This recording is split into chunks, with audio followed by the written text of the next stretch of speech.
कि 800 में से कम किस संख्या को घटाया जाए कि इस प्रकार से प्राप्त संख्या एक पूर्ण वर्ग संख्या प्राप्त हो जाए। लेकिन इस सवाल को हल करने में इंसान का चक्का छूट जाता है। कैसे हल करते हैं, समस्या हो जाता है।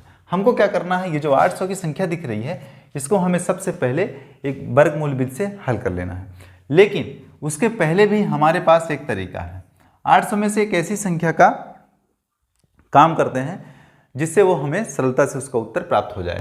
तब क्या करेंगे, हम 800 में से एक संख्या उससे पहले की निकालेंगे जो पूर्ण वर्ग होगा, और 800 के बाद की भी एक संख्या निकालेंगे जो पूर्ण वर्ग होगा। तो भैया अगर 28 का वर्ग निकालेंगे और 27 का वर्ग निकालेंगे तो हमको दो चीज़ें प्राप्त हो जाएगा। 28 का वर्ग हो जाएगा 784, अब देखो, और 29 का वर्ग हो जाएगा 841। ये चीज़ों तो ध्यान है। तो बाबू जब 28 का वर्ग 784 और 29 का वर्ग 841, तो हमको क्या पकड़ना है कि कह रहा है कि वह कौन सी संख्या है जिसे घटाने पर एक पूर्ण वर्ग संख्या प्राप्त हो जाती है। किससे घटाने पर, 800 में से घटाने पर। तो बबुआ 800 में से हम अगर 16 घटा देते हैं ना तो 784 एक पूर्ण वर्ग संख्या प्राप्त हो जाती है जो 28 का वर्ग है। 28 का वर्ग है। ये तरीका बड़ा आसान। इसका एक दूसरा भी तरीका है और उस तरीके से भी सवाल को हल कर सकते हो। तरीका क्या है, जैसे 800 को अपन लिख लेते हैं, यहाँ पे लिखते हैं 800 और इसको भाग विधि से हल कर लेते हैं। एक जोड़ा बनाएंगे, जोड़ा नहीं है तो एक जीरो रख के जोड़ा बना लेंगे। 3 त्रिकाई 9 ज़्यादा हो जाता है तो 2 दूनी 4 पहाड़ा पढ़ के यहाँ पे लिख देंगे। इस 2 को एक बार और जोड़ेंगे और 2 2 4 लिख देंगे। यहाँ पे 8 में 4 घटाओगे तो 4 हो जाएगा और 400 हो जाएगा। इसको किस संख्या से करते हैं गुणा कि 400 से ज़्यादा ना हो। तो अभी तो हमने लगाया कि 8 का होता है तो हम सीधे से 8 का कर देते हैं। तो 8 का कर दिए। 8 8 है 64 की 4 हासिल 6, 8 चौको 32 और 6 32 6 38 हो जाएगा। इसको अपन 8 करके यहाँ पे 8 8 16 की 6 हासिल 1 4 और 1 5 56 हो जाएगा। और यहाँ पे 10 में 4 घटाओगे तो 6 और 9 में 8 घटाओगे तो 1 16। यही 16 घटा देंगे ना 800 में से तो हमको 784 प्राप्त हो जाएगा और यही हमारा सही उत्तर होगा। इस तरह के सवाल को इसी तरह से और इसी दृष्टि से आपको हल करना है। अब अगला सवाल, जैसे 16160 में से कम क्या घटाया जाए कि शेष संख्या एक पूर्ण वर्ग हो। तो इसको हम उसी तरह दृष्टि से करना है हमको। तो जैसे 16160 लिखा हुआ है वर्ग संख्या, लेकिन इसको करेंगे अपन थोड़ा सा दिमाग लगाएंगे।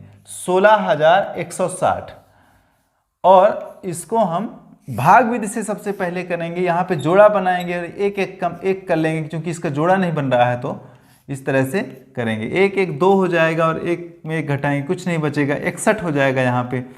अब क्या रखेंगे, अगर 2 रखते हैं 3 रखते हैं तो 23 3 69 ज़्यादा हो जाता है तो 2 रखते हैं।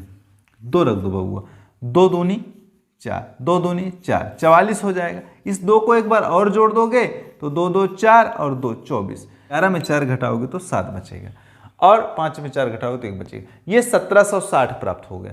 अब इस 1760 को हमें इसके बराबर पहाड़ा पढ़ना है 24 से किस संख्या में रख करके करें कि 1760 आ जाए। तो माने अगर हम 24 के सामने 5 रखते हैं और 5 का गुणा करते हैं तो 5 25 हासिल 2, 5 चौको 20 और 2 22 की 2 हासिल 2, 5 दूना 10 और 2 12, 1225। अभी 1760 से बहुत कम है तो अपन 7 से कर लेते हैं सीधे। तो 7 से करने पर हो सकता है कि आ जाए 7 7 49 हासिल 4, 7 चौको 28, 4 32 की 2 हासिल 3, 7 दूना 14 3 1729। ये करीब आ गया।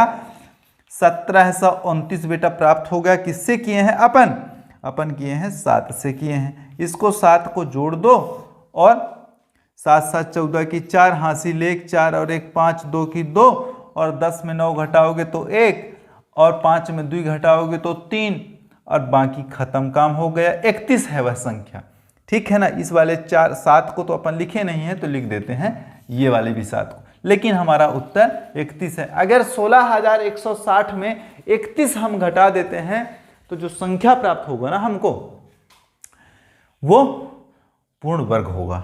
इस तरह के सवाल आसानी से हल कर सकते हो। हालांकि कठिन बहुत होता है, दुविधा भी होती है थोड़ा सा, लेकिन ये करोगे तो बिल्कुल दुविधा नहीं है। भागविध से वर्गमूल ज्ञात करने का आसान सा तरीका है और उसको हल करना बिल्कुल सरलता से बन भी जाता है। बहुत बहुत शुक्रिया वीडियो देखने के लिए, बहुत बहुत धन्यवाद। अगर हमारा काम पसंद आए तो हमारे चैनल को सब्सक्राइब कीजिए, वीडियो को लाइक कीजिए, शेयर कीजिए तथा कमेंट करना बिल्कुल ना भूलिए कि हमारा काम आपको कैसा लग रहा है।